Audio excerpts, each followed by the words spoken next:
Salut à tous, j'espère que vous allez bien. Aujourd'hui, je vous emmène découvrir un événement exceptionnel qui rassemble chaque année des milliers de passionnés, d'experts et d'innovateurs du monde entier, le Web Summit à Lisbonne.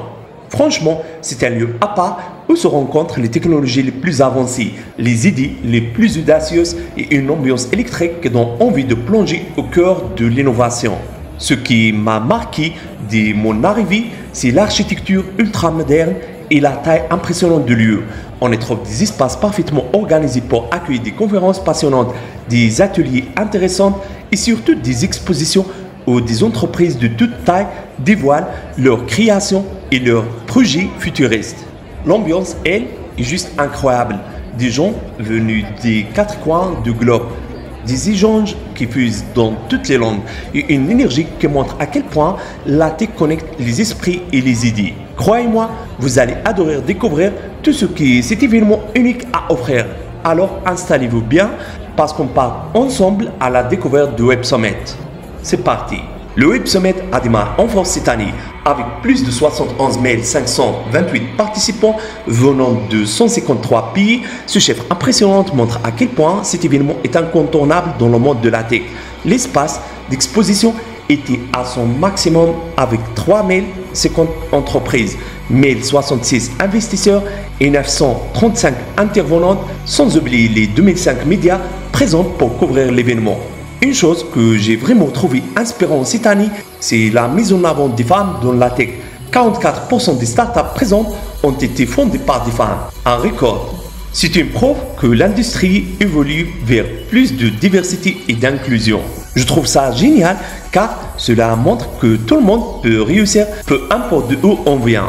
Côté partenaires, des entreprises comme IBM, Adobe, Meta, SAP, Dell, Qualcomm, Visa et même American Express ont marqué leur présence. Chaque stand proposait des innovations fascinantes. J'ai eu l'occasion d'en tester quelques-unes et je peux vous dire que le futur est déjà là.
Please welcome to the stage, founder and CEO of Web Summit, Grave.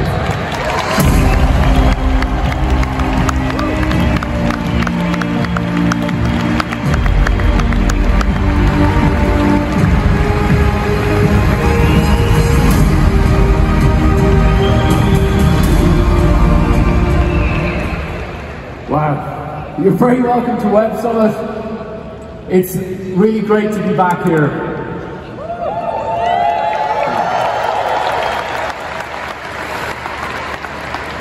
I see so many faces, so many friends, and even my family are here tonight, Faye and my two boys. It's great to be back. It's great to be back in sunny Portugal in November, isn't it? Come on, we can do a bit better than that. We need to give our host Portugal a huge warm cheer and round of applause.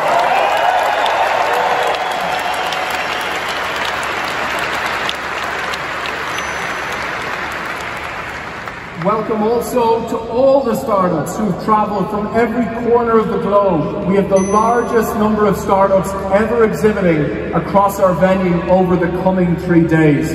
There's a significant increase in startups from the United States and from Latin America, in particular from Brazil.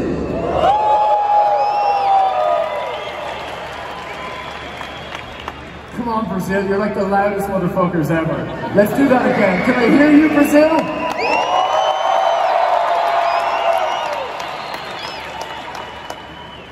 We also have a record-breaking number of startups founded by women.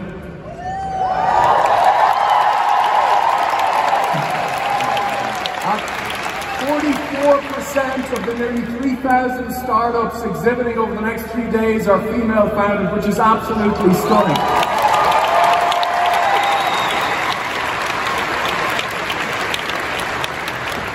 I remember when Revolut exhibited. Revolut had, like so many other startups, a tiny 1-meter booth. They also entered the startup competition, and they've gone on to become Europe's most valuable private tech company. There's so many stories like Revolut, young, unknown founders showing up at Web Summit and going on to great success. I hope all of you take the time to meet with many of these early stage startups across our venue over the coming days. They are the center of Web Summit. They are the energy, the epicenter of Web Summit. Just last week, we released our first ever Crunchbase funding report, which showed early stage startups who attended last year have raised over 750 million over the last 12 months alone, and that number is only increasing. So I think you just can't forget, over the next 3 days when you're out there meeting all of these young startups, some of them are going to turn into incredible success stories in the future, and you just never know who you're going to meet.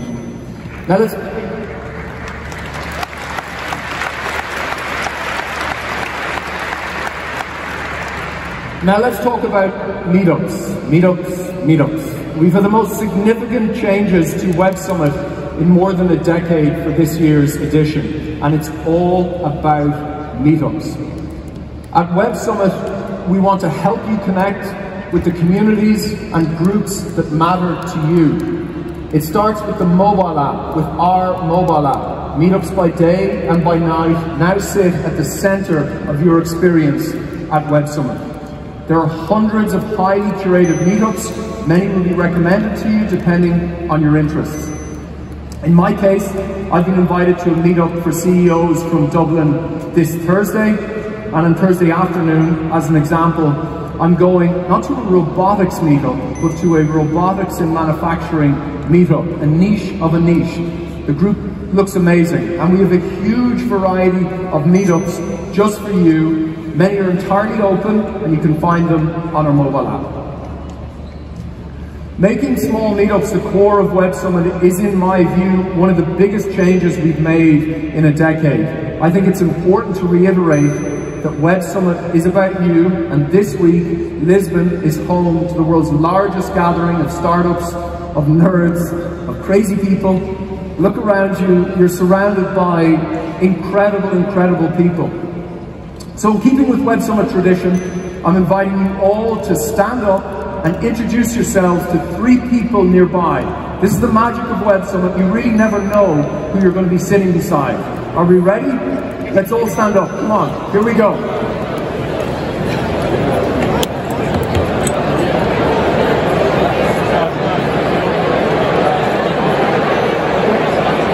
A round of applause.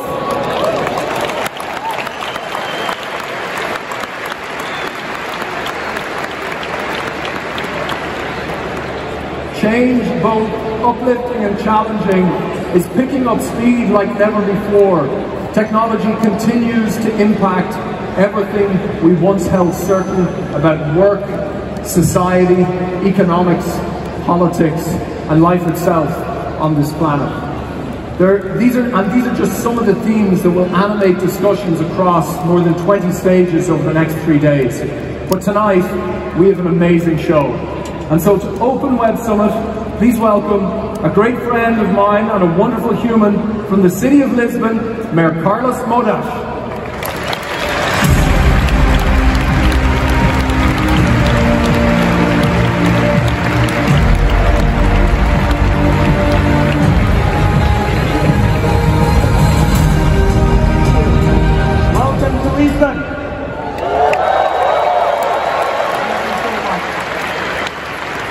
So much energy every year that I come here, that this year I came to tell you thank you. Thank you because last year when I was here talking to you, I came here for asking for your support. I came here to ask for your help because at the time we were a candidate to be the capital of innovation of Europe. Imagine that.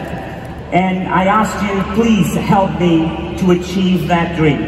And 2 weeks later, we were selected and we were awarded 1 million euros, and we are today the capital of innovation of Europe. Thanks to you. Thank you so much. Thank you so much.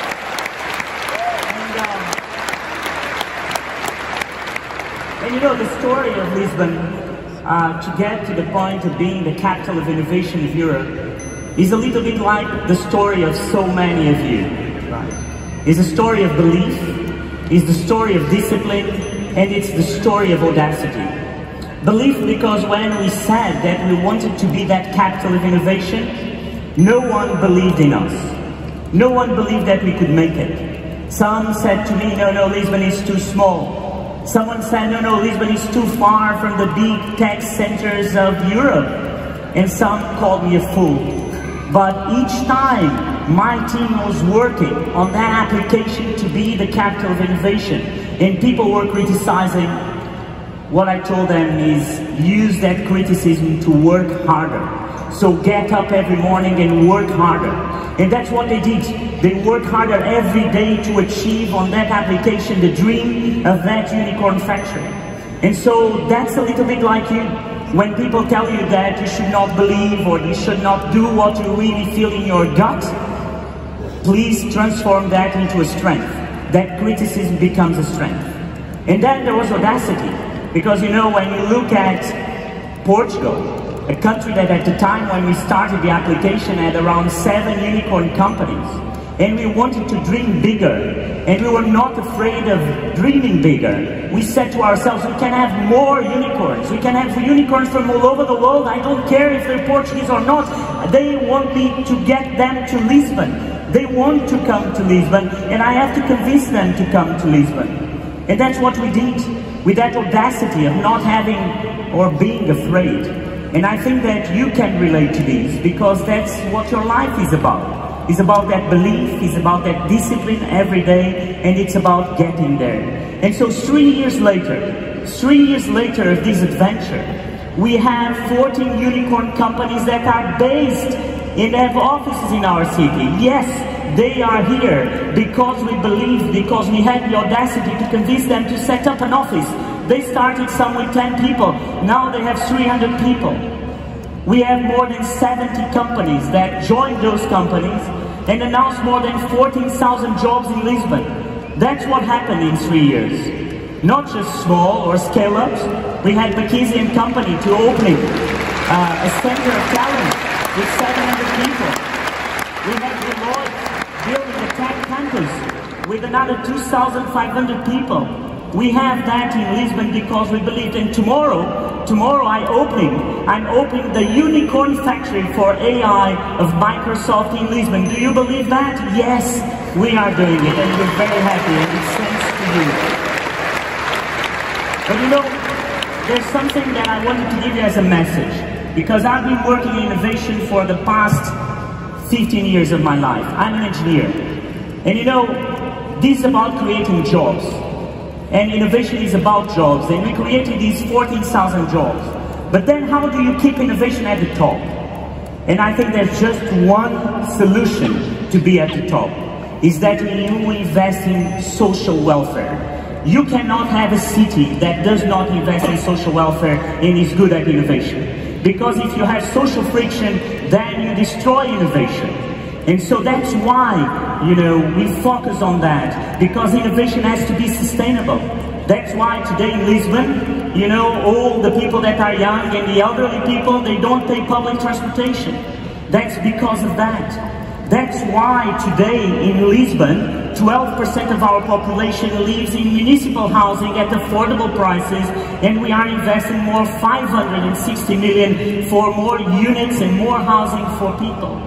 That's why the elderly people in Lisbon have a pension health plan that gives them access to doctors 24 hours a day. And that's the really secret sauce of innovation, my friends. Is that if you keep the balance in between people like you and protecting people that are vulnerable every day, then you have innovation that is sustainable. That's the story of Lisbon, and that's what some of you, I would say a lot of you in this room, after you believe, after you have the discipline, and when you get there to the top, and I'm sure that so many of you will get there to the top, you have to give back to society. Give back to society.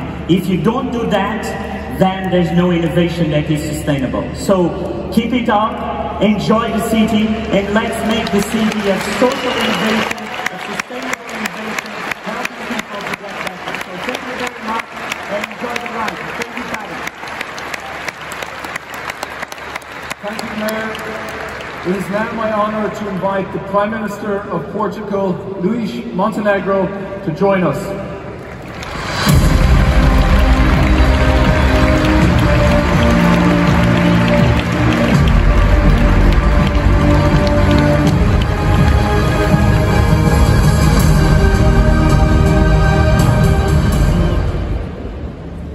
Good afternoon. What a great image. Welcome to Lisbon, European Innovation Capital. And today, World Startup Capital. Welcome to Portugal, Europe's West Coast.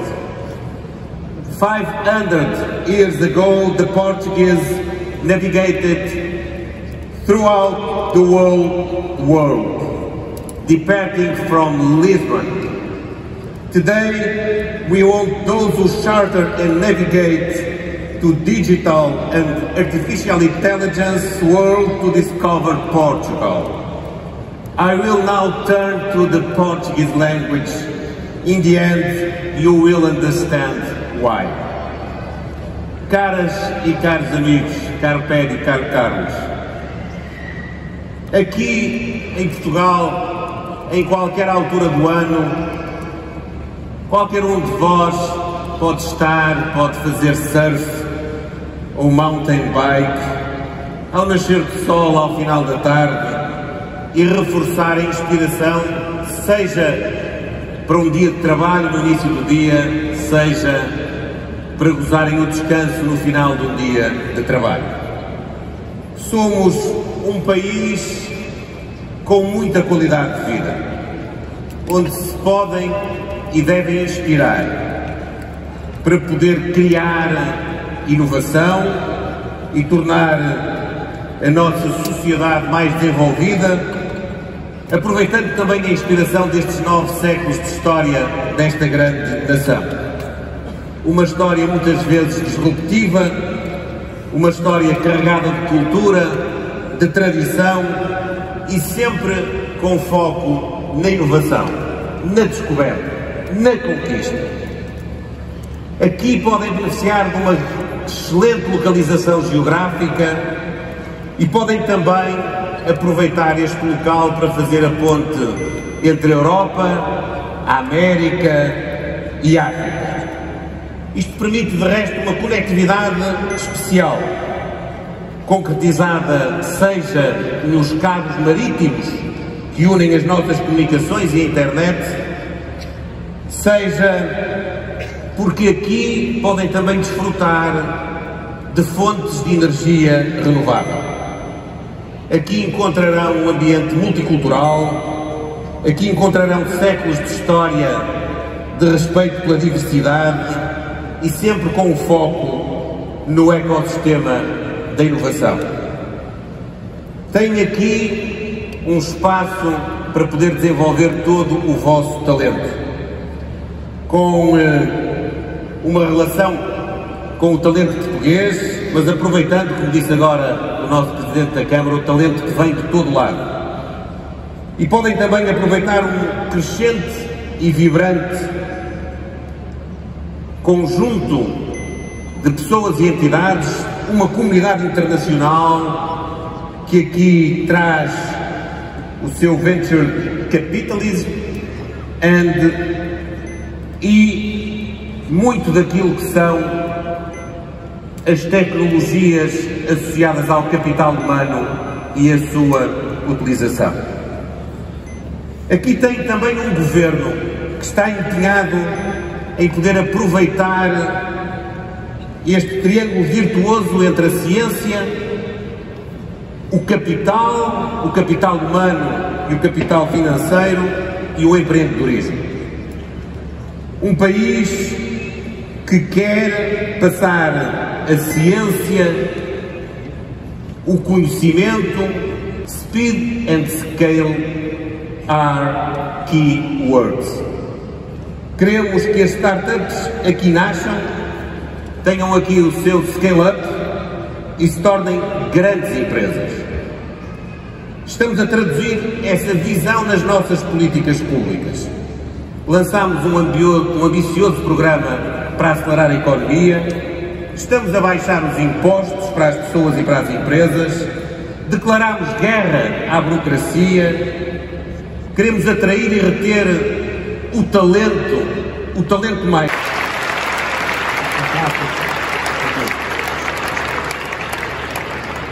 Thank you so much. We'd now like to invite some of the most important figures in Portugal's startup ecosystem to join us on stage. Please give them a warm round of applause. La soirée d'ouverture a commencé avec Technologiques, le fondateur et CEO du Web Summit. Son discours était plein d'énergie et de passion. Il a parlé de la mission du Web Summit, connecter les esprits les plus brillants pour construire un avenir meilleur grâce à la technologie. Franchement, j'ai trouvé ces mots très motivants. Il a ce talent de transmettre une vision globale et d'unir les gens autour d'idées ambitieuses. Ensuite, c'était au tour de Luís Montenegro, le Premier Ministre portugais, de prendre la parole. Il a mis en avant l'importance de cet événement pour le Portugal. Ce qu'il a dit est vrai et très important. Le Portugal est devenu un point entre l'Europe et le reste du monde en matière de technologie. Son discours était rempli de fierté et d'optimisme pour l'avenir. Puis, Carlos Moedas, le maire de Lisbonne, a partagé son point de vue sur le rôle de sa vie. Il a parlé de Lisbonne comme d'un hub technologique, un lieu qui inspire et accueille les talents du monde entier. Honnêtement, je suis d'accord avec lui. Lisbonne est une ville dynamique, ouverte et elle continue de s'affirmer sur la scène internationale.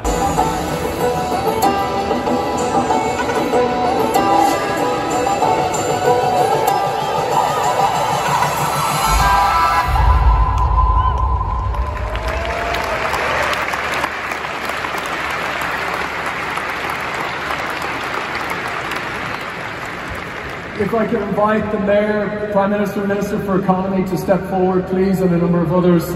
Let's get ready to kick things off. Let's run the countdown.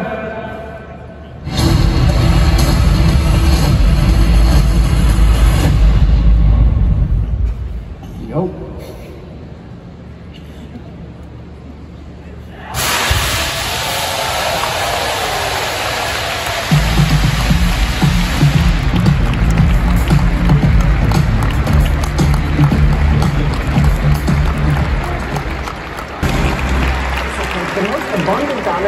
Dangerous in the atmosphere, but valuable when made into something else, something clean. What if we can electrify the chemicals industry? Can we then start to make chemicals that are smarter, better, and reduce emissions at the source? This is the moment in which we are starting to build the future. We need all hands on deck. We are a fossil-free chemical company built for the climate era.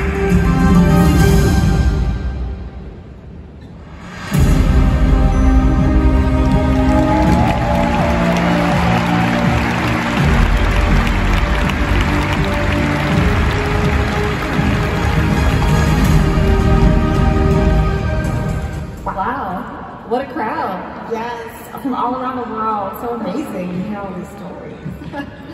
And what an honor to be here kicking off the show for all of you tonight. Etosha, I'm especially excited to be talking with you because last year at MIT Technology Review, we recognized your company 12 on our list of 15 climate tech companies to watch.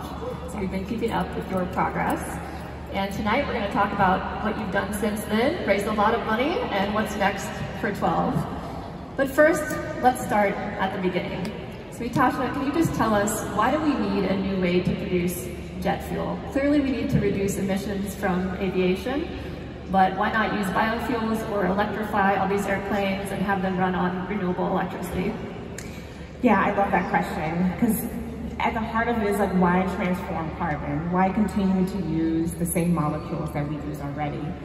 And there's really three reasons for that. So one, to go to electric flight, we would have to retrofit and redesign every single current aircraft that we have. And that's a huge endeavor and will take a lot of time.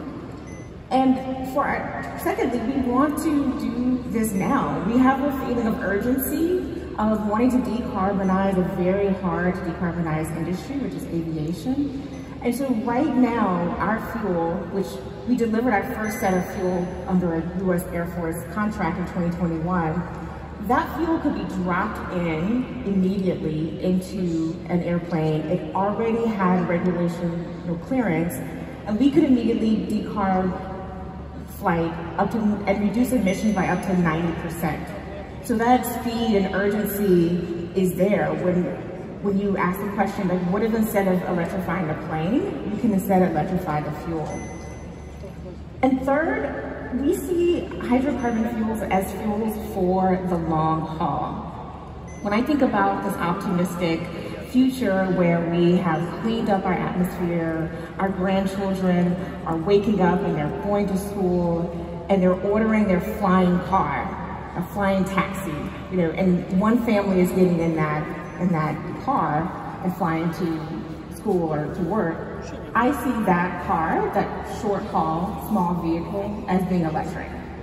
But when that family wants to come to Lisbon and wants to come and congregate as we are today and fly across country with 200 passengers, they're gonna need fuel for the long haul. And that fuel is gonna be liquid hydrocarbons.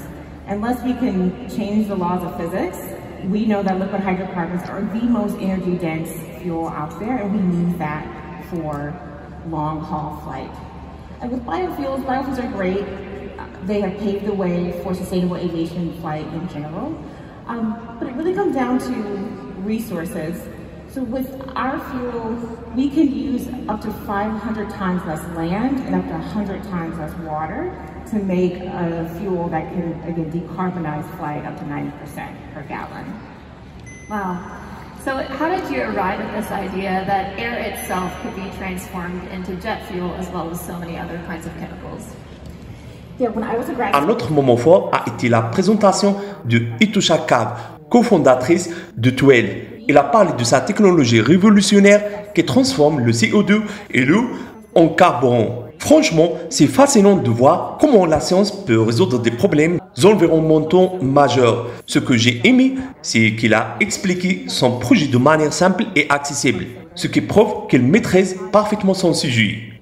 And he saw bubbles coming off of that metal strip, and he tested in a lot of ways, our plants at scale will consume about the same amount of energy as a data center.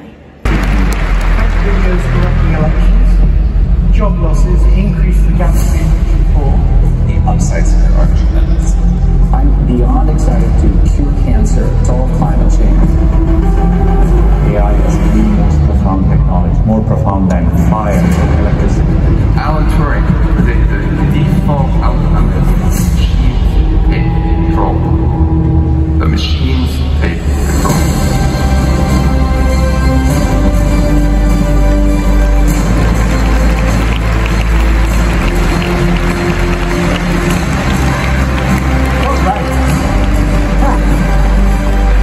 Thank you, Patty. It is amazing to be here with you, Max, Thomas.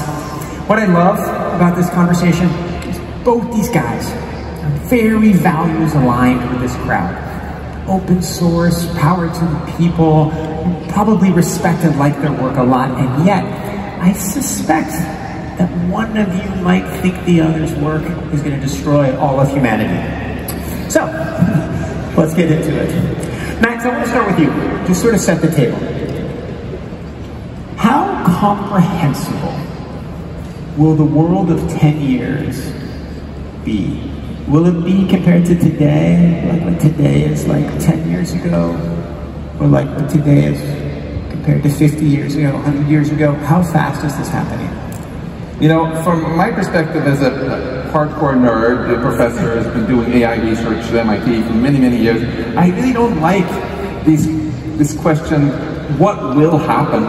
As if we here are some kind of pathetic, passive bystanders, just sitting here eating popcorn, you know, waiting for the future to happen to us. I think we have a fork in the road, and if we take the wrong turn and build AGI and lose control over it, there's a reasonable chance we'll all be dead in 10 years, or at least live in some horrible dystopia where we're wholly disempowered machines. Whereas if we take the correct turn, I think it can be absolutely awesome, beyond our wildest dreams, where it's as close to today as we want it to be. That's a pretty important fork. Thomas, do you think he's being a little apocalyptic? Do you think the fork is actually that serious? Either we're like in heaven or we're all dead? No, I don't think so. No, I think there will be turbulence, and I also think that most of the way we try to predict the future today are wrong. It's a little bit like when you try to explain from someone before the internet, you know, the 90s, that today we spend like an average 9 hours per day on our screen, right? People will be like, no, that's not possible, I don't trust you. I can't project my world of today in the world you're describing. I think in many ways... Le débat sur l'intelligence artificielle a été un vrai régal. Max Tegmark, président de Future Life Institute, a alerté sur les risques de l'AI et sur la nécessité de la réguler. Ce qu'il a dit est vraiment pertinent. Il a insisté sur le fait que l'AI ne doit pas échapper à notre contrôle. Son message m'a fait réfléchir sur notre responsabilité collective face à cette technologie. De l'autre côté, Thomas Wolf, cofondateur de Hugging Face, avait une approche plus optimiste. Il a expliqué comment l'AI peut être un outil puissant si elle est utilisée de manière éthique. J'ai trouvé son point de vue inspirant car il a réussi à montrer qu'on peut allier innovation et responsabilité. Et pour modérer le tout, il y avait Nicholas Thompson, CEO de The Atlantic. Ses questions étaient claires, précises et allaient droit au but. Il a vraiment su donner de la profondeur au débat et équilibrer les différentes perspectives. J'ai beaucoup aimé sa manière de poser des questions qu'on ne peut à réfléchir au-delà des évidences. Please give a warm welcome to the stage to Pharrell Williams.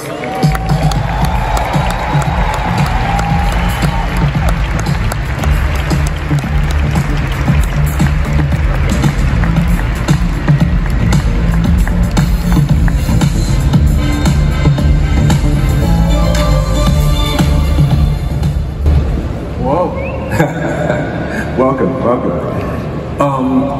You know, I gave this whole kind of wind up about all the things that you've done, and I kind of skimmed the surface of it really, but you've done a lot more. But I think I want to dispel that whole myth of overnight success. Okay. And so I want to go back in time a little bit and start early before your career had even started. And so we're back in Virginia Beach. You know, you were thinking about what you might want to become. I'm curious, like, what were some of the sources of inspiration, the things that inspired you? It's like, you know, your company was called Star Trek Entertainment, so I assume there's something around that. The things that inspired you and the people that inspired you. Well, first of all, thank you for having me. And thank you all for being here tonight.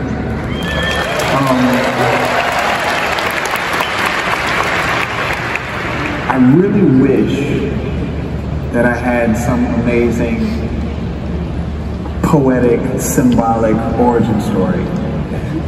But really what I was a child who was filled of imagination. And there were, you know, I came from a federally subsidized household. And then we moved to the modest part of the suburbs. And we couldn't afford things like a lot of my classmates could. So I day dreamt. I used to sketch all the time when I should have been doing my schoolwork. And I also thought about the things I really wanted that I wish I could have. And so my friends would wear like, you know, I wore like, coming from skateboarding, I wore like Vans, but my friends wore Jordans. And I remember thinking, man, I would love to have a pair of Jordans. But if I got them, they were like black at the time, like the Jordan 3s. I was like, man, but if I got them, I would make them in green, or I'd make them in red, or I'd make them in yellow. And then 20 years later, they did end up doing that. Right. But at the time, you know, that imagination, that fostered imagination came in handy when it came time for me to, like, when I started making music, you know, my imagination that was like getting me in trouble in school, and the imagination for the things that I wanted and the things that, the way that I wanted things to show up in terms of product, that ended up working out for me later, right? And so I never dreamt that we would ever end up, you know, having a professional career in music or anything like that. I just knew that I loved music so much. Once I heard Tribe Called Quest, I just was like, wow, this is amazing, and I want to learn how to do this. I want to figure out how to do this thing. Yeah. And so then I met Chad Hugo, and then a couple times a week after school, you know, every week, a couple times after school, we would go and like make music on these very small, cheap keyboards, one called Casio, another one called Chord, and we just never looked back, and we just did it. L'un des moments les plus attendus était l'intervention de Pharrell Williams, icône de la musique et de la mode. Il a abordé le lien entre commerce et créativité, expliquant comment les idées peuvent devenir des produits qui changent des vies. Ce qu'il a dit m'a vraiment marqué. Il a insisté sur l'importance de rester authentique dans ce qu'on crée. Pharrell a une énergie et une vision qui inspirent. Voilà pour cette première journée au Web Summit 2024. Entre discours inspirants, débats captivants et innovations incroyables, il y avait de quoi être émerveillé. Ce que j'ai retenu, c'est que la tech continue de façonner notre avenir, mais avec une prise de conscience grandissante sur son impact social et environnemental. Si vous avez aimé cette vidéo, n'oubliez pas de laisser un like, de vous abonner pour suivre la suite de mon aventure au Web Summit et de partager vos avis en commentaire. A très vite pour le résumé de la deuxième journée.